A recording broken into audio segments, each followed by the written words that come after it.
The Biden administration is giving Ukraine the green light to use American-made long-range weapons for limited strikes inside Russia. The Russian president has said he's open to negotiations, and the Ukrainian president has said he's open to negotiations. And yet who's not? It's the Biden administration. It's almost like the Biden administration has decided they're going to sabotage in advance any peace talks that President Trump might be able to have as he becomes president. Just hours after the strike, the Kremlin also threatened to attack a new U.S. defense base in Poland with, quote, advanced weapons in Poland. Meanwhile, Ukraine's former military commander-in-chief is warning that World War III has already begun because of the direct involvement of Russian allies in the war.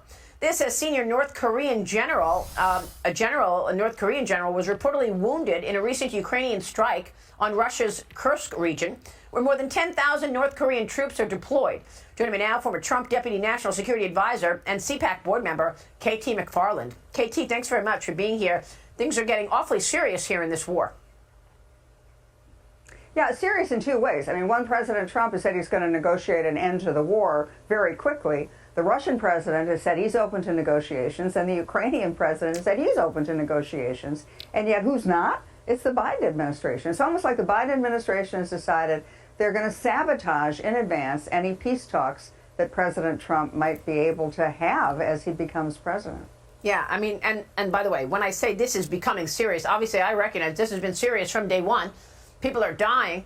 It's just that now it looks like it's broadening out. You've got North Korea, you know, you've got China getting involved, you know, you've got, I mean, really, even as Russian president, as you just said, Vladimir Putin is reportedly open to ceasefire talks with Trump. Reuters is reporting that Putin is refusing to give up any land to Ukraine and wants Kyiv to drop its bid to join NATO. KT, would that be a deal you think that could happen to actually end this thing? Well, President Trump has said, I just want to get him to the negotiating table. I want to get the two guys to the negotiating table. He's not prejudging any kind of negotiation and what it would look like. I mean, that's up to the two factors. What I'm worried about as I'm watching this is that we're creeping up this escalation ladder right now in the closing days of the Biden administration. And what would happen if, say, these American-made weapons used by Ukraine, if these missiles start killing a lot of Russian civilians, or when the Russians are now in response firing their long-range, medium-range missiles, what if they kill Americans? You know, the American ambassador has said, evacuate the American embassy, shelter in sight, shelter in a safe place. What if Americans died hit by a Russian missile? You'd have an outrage. I mean, it would be an outcry. We would be in a war, which none of us want, but we would be stumbling into really because of the incompetence of the outgoing days of the Biden administration. Well, I mean, and that's what I'm saying. What is going on as Biden is walking out the door? You know, he's approving these long-range missiles for Ukraine to use inside of Russia, something that obviously has sparked Putin to think we're beginning World War III. He's easing restrictions at the border, coming up with this new app that allows migrants to just do it on the phone rather than going in person. And then, you know, this app doesn't even identify whether or not that person has a warrant, past crimes. What is this? What is going on in the Biden administration? They're trying to blow the place up as they walk out the door. Yeah, they absolutely are trying to blow it up. And it's not Joe Biden. I mean, he hasn't been in charge in quite a while.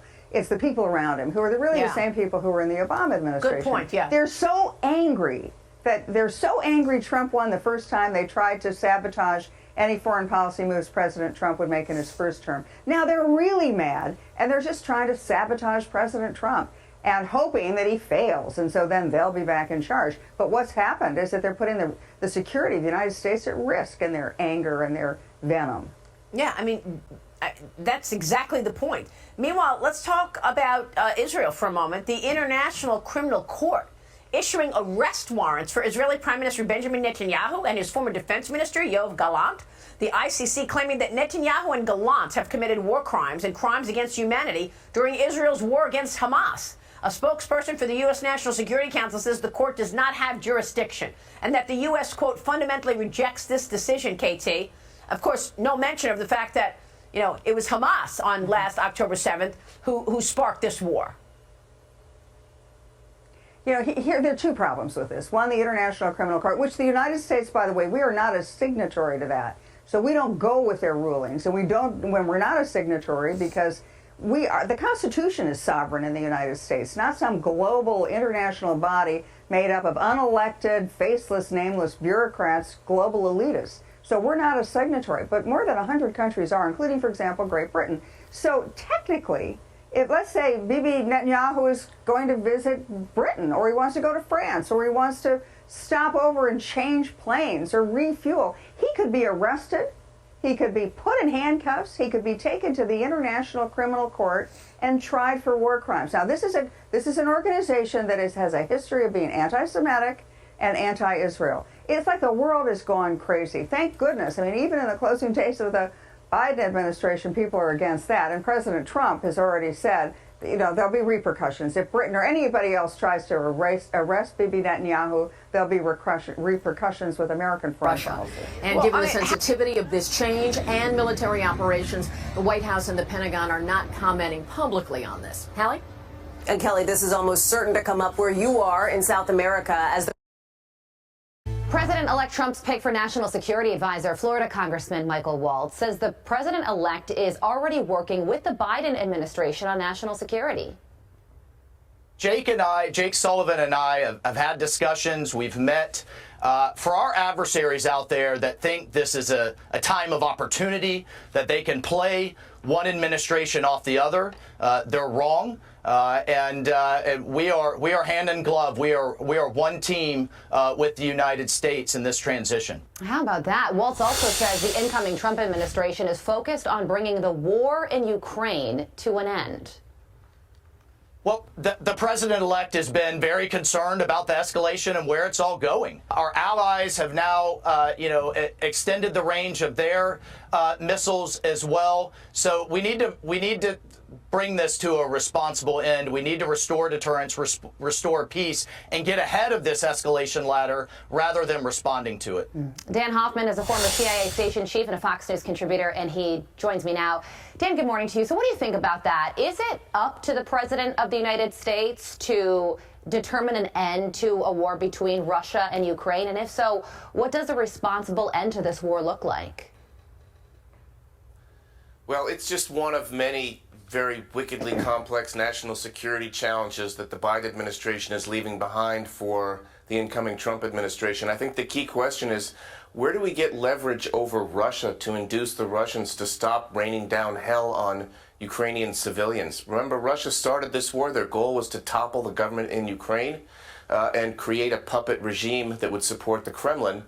And right now, the key question for us is how we stop the Russians. Now, those ATACMS that Ukraine is deploying, the range is 190 miles.